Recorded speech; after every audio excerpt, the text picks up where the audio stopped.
Hi friends, welcome to Vennela sweet home. అందరూ ఎలా ఉన్నారండి? ఇవాళ సగ్గుబియ్యం ఆలు కాంబినేషన్లో వడియాలు ప్రిపేర్ చేస్తున్నానండి. ఇవి చాలా రుచికరంగా ఉంటాయి, తినే కొద్దీ తినాలనిపిస్తుందండి, అంత సూపర్ టేస్టీగా ఉంటాయి. అలాగే సగ్గుబియ్యం అనగానే చాలా ఆయిల్ పీలుస్తుందండి అంటుంటారు కదా, కానీ చాలా తక్కువ ఆయిల్ పీల్చుకుంటుందండి ఈ వడియాలు. కాబట్టి ఎక్కడ స్కిప్ చేయకుండా ఈ వీడియో ఫస్ట్ నుంచి లాస్ట్ వరకు మిస్ చేయకుండా చూడండి. అలాగే ఫస్ట్ టైం మీరు కనుక మన ఛానల్ చూస్తున్నట్లయితే ప్లీజ్ సబ్స్క్రైబ్ చేసుకోండి. అలాగే ఈ వీడియో నచ్చినట్లయితే మీ ఫ్రెండ్స్ అందరికి షేర్ చేసి తప్పక లైక్ చేయండి. ఫస్ట్ 1 కప్పు సగ్గుబియ్యం తీసుకోవాలండి. మీరు కిలోకైనా కూడా సరే అండి, ఈ కొలతలే ఫాలో అవ్వచ్చు. మీరు కిలో అయినా అరకిలో అయినా కూడా సరే అండి, మీరు కప్పుతోనో గ్లాస్తోనో దేంతో దాంతో మీరు కొలత అనేది తీసుకోవాలి. ఎందుకంటే మనం ఆ కప్పుతోటే మనము వాటర్ అనేది కొలుచుకోవాలి, కాబట్టి మీరు కప్పుతో తీసుకోండి. ఇప్పుడు సగ్గుబియ్యం మనము సన్నగా ఉంటుంది కదండి, లైలాన్ సగ్గుబియ్యం అంటారు కదా, అవి తీసుకోవాలి. మామూలు పిండి సగ్గుబియ్యం ఉంటుంది కదా, అవి తీసుకోకండి. లైలాన్ వస్తుంది కదండి, అవి తీసుకోండి. గ్లాస్ లాగా ఉంటాయి చూసారా, అవి తీసుకోవాలి. ఇలా గిన్నెలో వేసుకొని బాగా శుభ్రంగా ఒక 2 సార్లు కడిగేసుకోవాలి. వీటిని శుభ్రంగా కడుక్కొని నీళ్ళు వంపేసుకోవాలి. ఇలా నీళ్ళు వంపుకున్న తర్వాత ఇందులో కొద్దిగా వాటర్ పోసుకొని దీన్ని కాసేపు పక్కన పెట్టేయాలండి. మీరు లైలాన్ సగ్గుబియ్యమే తీసుకోండి మర్చిపోకుండా. ఇది పక్కన పెట్టుకొని ఇప్పుడు మనము కారం అనేది ప్రిపేర్ చేసుకోవాలండి. మీరు కావాలంటే పచ్చిమిరపకాయల పేస్ట్ కూడా వేసుకోవచ్చండి. మీకు పచ్చిమిరపకాయలు వద్దు అనుకుంటే మీరు ఎండుమిరపకాయలు కూడా కాస్త పౌడర్ లాగా చేసుకొని కూడా వేసుకోవచ్చండి. లేకపోతే మీకు అసలు కారం వద్దు అనుకుంటే కూడా ఓన్లీ సాల్టే కూడా వేసుకొని కూడా చేసుకోవచ్చండి, అది మీ ఇష్టం అండి. ఇలా మీరు అల్లము పచ్చిమిరపకాయల పేస్ట్ కూడా వేసుకోవచ్చు, లేకపోతే ఓన్లీ ఎండుమిరపకాయలే కూడా పౌడర్ చేసుకొని కూడా వేసుకోవచ్చండి. లేకపోతే కొత్త సాల్ట్ వేసుకొని కూడా మీరు వడియాలు పెట్టుకోవచ్చు, మీకు ఏది ఇష్టమో అది చేసుకోవచ్చండి. నేనైతే ఇలా పచ్చిమిరపకాయలు అలాగే అల్లం ముక్క వేసుకొని ఇది మిక్సీ పట్టుకుంటున్నాను. కాస్త కచ్చాపచ్చగా మిక్సీ పట్టుకోవాలి, వాటర్ వేయకుండా మిక్సీ పట్టుకోవాలి. చూడండి, ఇలా మిక్సీ పట్టుకొని ఇది ఒక బౌల్లోకి తీసుంచుకోవాలి. అలాగే 1 పావు కిలో ఆలు తీసుకున్నానండి నేను. ఇది పైనంతా శుభ్రంగా కడిగేసుకొని ఇలా తొక్కంతా తీసేసుకోవాలి. ఇది మనం పచ్చివే తీసుకోవాలండి. ఇలా తొక్క తీసుకొని ఇలా గిన్నెలోకి వాటర్ తీసుకోవాలి. ఇందులో ఉప్పు వేసుకోవాలండి. మీరు రాళ్ళు ఉప్పు అన్నా వేసుకోవచ్చు, లేదా సాల్ట్ అన్నా వేసుకోవచ్చు. కంపల్సరీ ఉప్పు అనేది వేయండి మర్చిపోకుండా.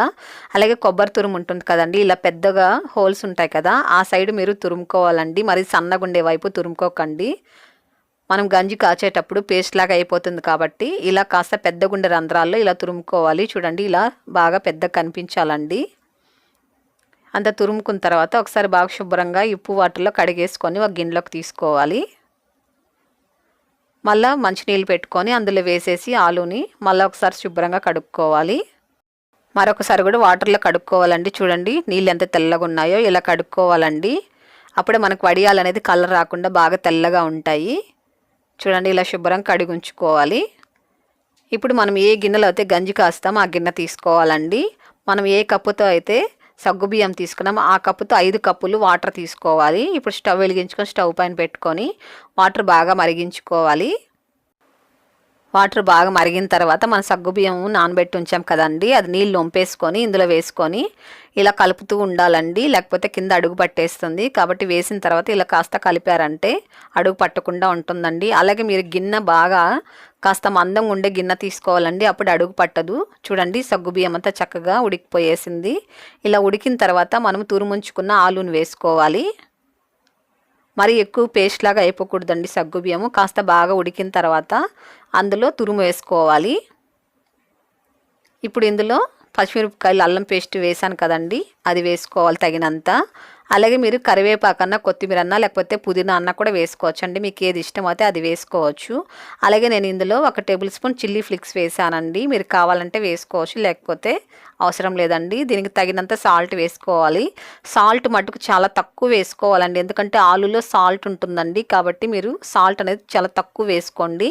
అలాగే ఇలా బాగా ఉడికించుకోవాలండి సగ్గుబియ్యము. చూడండి, ఇలా బాగా ఉడికిన తర్వాత మీరు స్టవ్ ఆపుకోవాలి, బాగా దగ్గరికి రావాలండి. ఓకే అండి, చాలు. మరీ ఎక్కువ ఆలుని పేస్ట్ లాగా ఉడికించుకోకూడదు. ఇప్పుడు ఒక గిన్నెలోకి తీసేసుకోవాలి. ఇది ఇలా కలుపుతూ ఉండాలండి. ఇలా కలుపుతూ ఉన్నారంటే త్వరగా మనకు కాస్త చల్లబడుతుంది. జస్ట్ ఒక 10 నిమిషాల్లో కాస్త చల్లగా అయిపోతుందండి. ఇప్పుడు మనం ఇలా కవర్ తీసుకొని కవర్ పైన వడియాలు పెట్టుకోవాలండి. ఇలా చిన్న గరిటె తీసుకొని గరిటెతో ఇలా వడియాలు పెట్టేసుకోవడమే. మీరు క్లాత్ పైన వేసుకున్నారనుకోండి వడియాలు అతుక్కుపోతాయండి. సగ్గుబియ్యం కాబట్టి చాలా జిగురుగా ఉంటుందండి. కాబట్టి మీరు కంపల్సరీ ఇలా కవర్ పైన పెట్టుకొని చాలా చక్కగా వస్తాయండి. తీయడానికి కూడా చాలా ఈజీగా ఉంటుంది.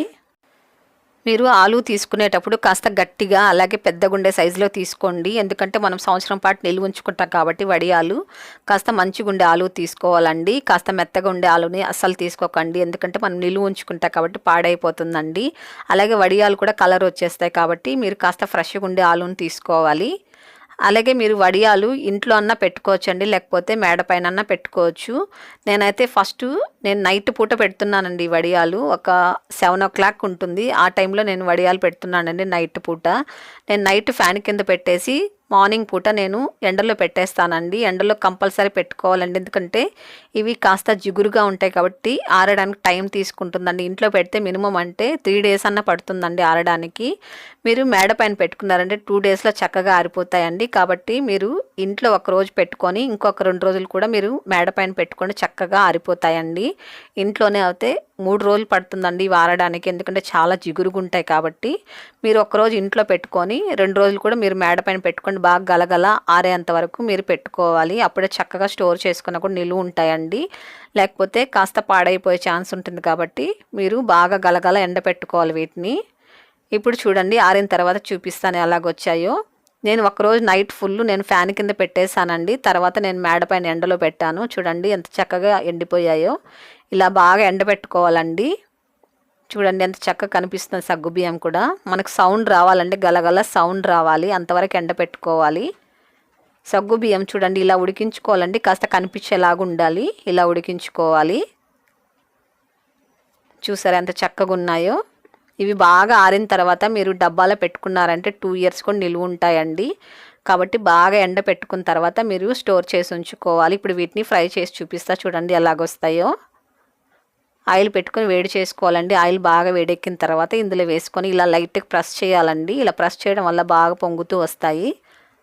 చూడండి ఎంత పెద్ద సైజు వస్తుందో. చూసారా ఎంత చక్కగా మనకు సగ్గుబియ్యం కూడా కనిపిస్తుందో. ఎక్కువ ఓవర్ హీట్ ఉండకూడదండి. ఆయిల్ చాలా తక్కువ వేడిగా ఉండాలి. కానీ మనం వడియాలు వేయంగానే బాగా పొంగుతూ రావాలండి. అలా మీడియంగా ఉండేటట్లు వేడి చూసుకోండి. ఎందుకంటే కాస్త వేడిగా ఉందనుకోండి ఇది ఆలు కాబట్టి వేయంగానే మాడిపోతుందండి. కాబట్టి హీట్ అనేది చూసుకొని అడ్జస్ట్ చేసుకుంటూ మీరు ఫ్రై చేసుకోవాలి. అలా ఫ్రై చేసుకుంటే చక్కగా ఉంటాయని టేస్ట్ కూడా. ఆలు కూడా మాడిపోకుండా మంచి టేస్టీగా ఉంటుంది. ఆలు చాలా టేస్టీగా ఉంటుంది కాబట్టి మీరు ఇలా చేసుకోండి. ఈ వడియాలు చాలా బాగుంటాయండి. చూసారు కదండి ఎంత సులభంగా మనము ఆలు కాంబినేషన్లో సగ్గుబియ్యం వడియాలు. మీరు కూడా ఒకసారి ఇలాగే ప్రిపేర్ చేసి ఎలాగొచ్చాయి నాకు తప్పకుండా కామెంట్ చేయండి. మీ ఫ్రెండ్స్ అందరికీ ఈ వీడియోని షేర్ చేయండి, లైక్ చేయండి. ఫస్ట్ టైం మీరు కనుక మన ఛానల్ చూస్తున్నట్లయితే ప్లీజ్ సబ్స్క్రైబ్ చేసుకోండి. మరో మంచి రుచితో మీ ముందుకు వస్తుంది వెన్నెలా స్వీట్ హోమ్.